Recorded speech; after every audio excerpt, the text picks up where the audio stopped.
Welcome back, guys. We've got a great show for you tonight. We finally got the studio set up. We're ready to go on this Friday night to give you guys some real talk about what's going on in the world. A lot of things to talk about with Biden, ICC warrants, South Korea martial law, and Trump's latest picks, and much more.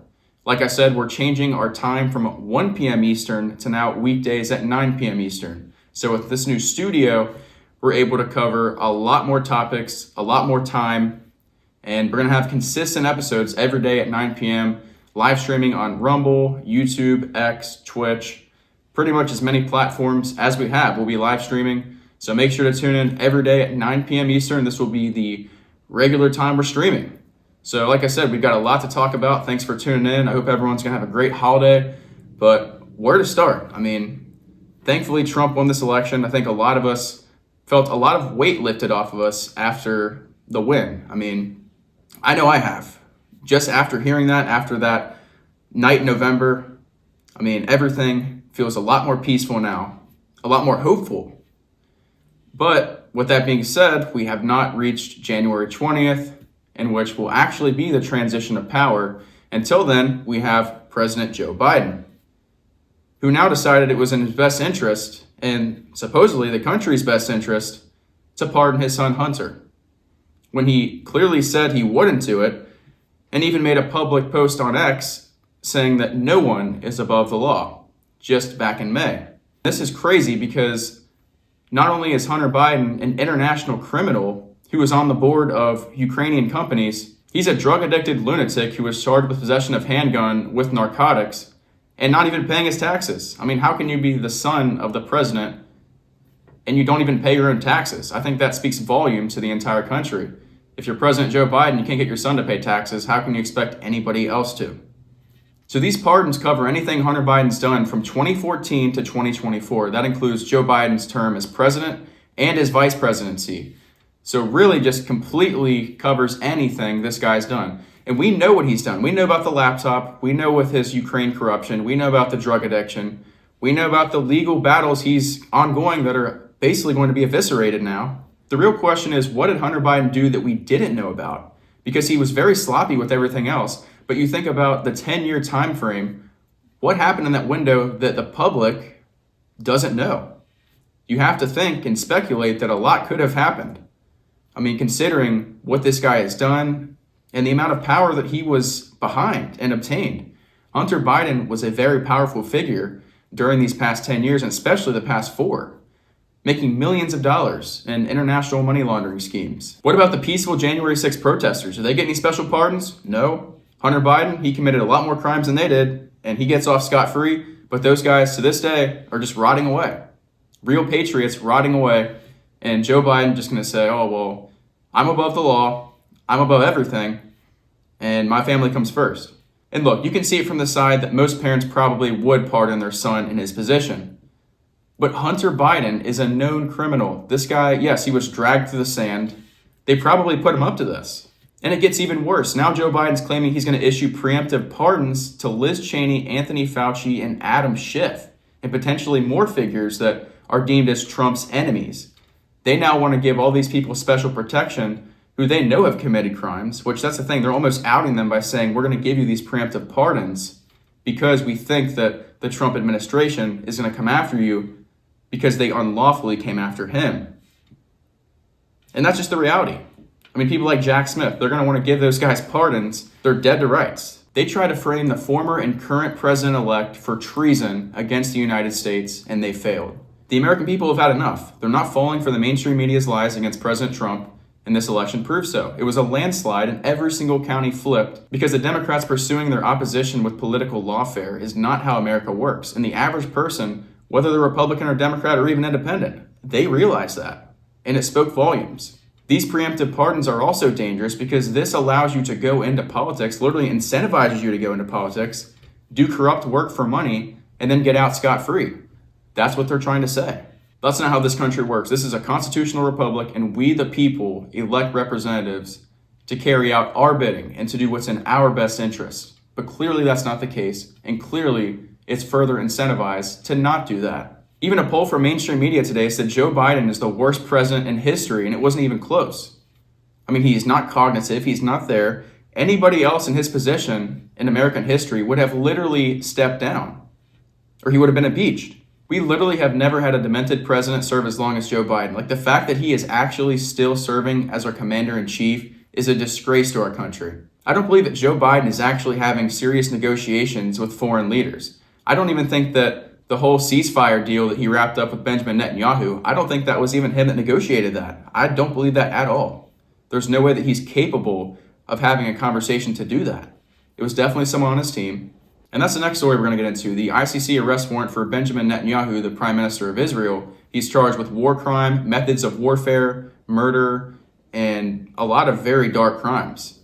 The ICC has a total of 124 countries, not including China, India, Russia, Israel, and the US. And obviously the US is very critical of this. Both political parties, Republican and Democrat, think that Benjamin Netanyahu should not be faced with these crimes and that they're over-exaggerated.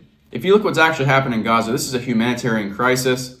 It's pretty obvious that there are people starving there. It's also obvious that what Israel is doing is not just, and it is arguably a genocide. And that just being objective. This is not choosing a political side here. This is literally talking about what we're seeing in real time. I mean, tens and thousands of Palestinians killed after this so-called October 7th attack, which again, we can go into that another time. This is a completely different story. But there's a solid case against this here. And you look at what even the Republicans and the Democrats, or the establishment on both sides, they do not want this to happen. They are solely dependent on Israel, and they're solely dependent on their funding, that they would never go against Netanyahu. And it's pretty sickening. I mean, look at what Lindsey Graham says in this clip. He says that they will sanction any country that decides to go along with this arrest warrant with Benjamin Netanyahu, or chooses to arrest Netanyahu if he flies in their country. Any ally, Canada, Britain, Germany, France, if you try to help the ICC, we're going to sanction you. Well, that means I want every ally, and you saw little Justin in Canada and his position. What should the penalty be? We should crush your economy because we're next. Why can't Put aside what you think about the war, the fact that U.S. politicians are willing to sanction strategic U.S. allies at the detriment of the American people just to protect Israel. That is a major problem. It doesn't matter if it's Israel, it doesn't matter who they're trying to protect. That is very alarming. The fact that they're willing to go at that length to protect another country that will knowingly hurt us as Americans. Not good. I think it definitely shows a lot there. It's funny to me how some Americans have such strong support for Israel, but don't even know that Benjamin Netanyahu's real last name isn't even Netanyahu. They don't even pay attention to what's actually going on, the humanitarian crisis, the people that are starving, the people that are just getting blown away because of U.S. military support, U.S. taxpayer dollars, U.S. lobbying. I mean, who helps fund this? American taxpayers, taxpayer dollars. The Israel lobby who coerces U.S. politicians. And for example, look at Jamal Bowman's primary race in New York. He lost to his opponent because his opponent was able to raise $100 million from AIPAC. Bowman was actually critical of Israel, and as he's pretty much disagreeable with everything else, I mean, he was the guy that pulled the fire alarm. This is the one thing he actually might have made a bit of sense about, or he was somewhat critical about, and that cost him the election. $100 million against him because he did not fall in line to the agenda. That's the power of lobbying, and that's the power of foreign lobbying, especially a particular country that does a lot of that. So there's a lot to go into there. We'll talk about the Israel lobby another time. We'll have a whole podcast about that. There's a few interviews we have in the future, especially one about the USS Liberty that you guys are going to enjoy. We'll talk about that here soon. But the next topic we're going to talk about is the South Korean martial law. On December 3rd, South Korean President Yoon Jun-sol declared martial law, only for 4 hours though, and he accused the DPK, which is the Democratic Party of South Korea, of supporting the North Koreans to destabilize their country. And this included banning political activities, free speech, freedom of press, pretty much full lockdown, as you can imagine. The parliament's response to this the very next day was a 190-0 decision to lift up the martial law. That's really strange. When do you ever see a 190-0 or a unanimous decision like that in Parliament? Very strange.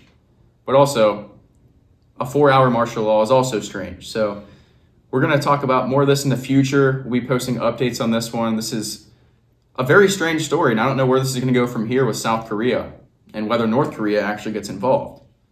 I think President Trump establishing a solid relationship with North Korea would definitely have an impact here and will stabilize whatever's going on in this case. I mean, you got to think Trump and North Korea had a pretty good relationship. I mean, he was the only and first president to actually visit there. And you think about the Biden administration, they've cut out complete access from Putin and Russia and all these other countries for the last couple of years. They haven't even talked to them. Like Anthony Blinken, Secretary of State, completely delisted countries that they deem as enemies. I mean, it's what they've said. And then lastly, we're going to get into the latest Trump cabinet picks.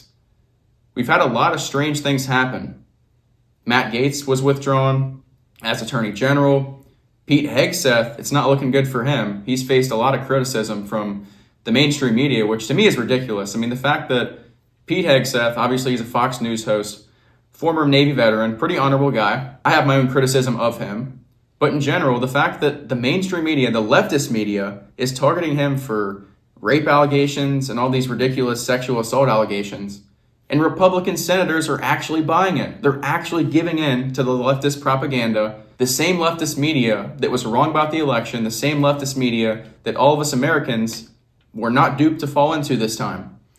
So the fact that they're going to actually use this against him and the Republicans are pressured by this, that's insane to me. It really shows that there is not a full MAGA base here. This is not fully America first if there are some senators who aren't even willing to do this because of these ridiculous allegations.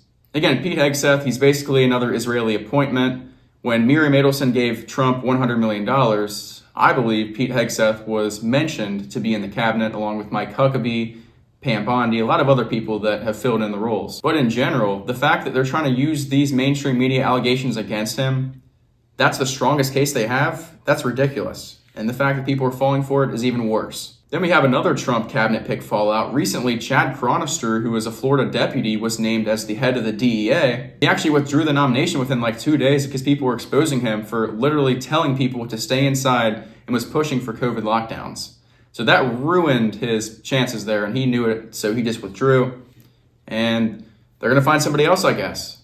But a pick I actually like here, and it's a new position. Crypto and AI czar. This is going to be David Sachs. Yeah, David Sachs, the crypto guy. He's on X. He's in the All In podcast. Likes a lot of my tweets. Really cool guy. I'm actually excited about this position because we're actually going to have some oversight with crypto, with AI, these new regulatory technologies that are going to shape the future. And we need someone to look over that. Someone who's not necessarily a career politician. Definitely not a career politician. Someone who's in the establishment. Someone like David Sachs. He's a tech guy. He's never been to politics. So this is a good pick.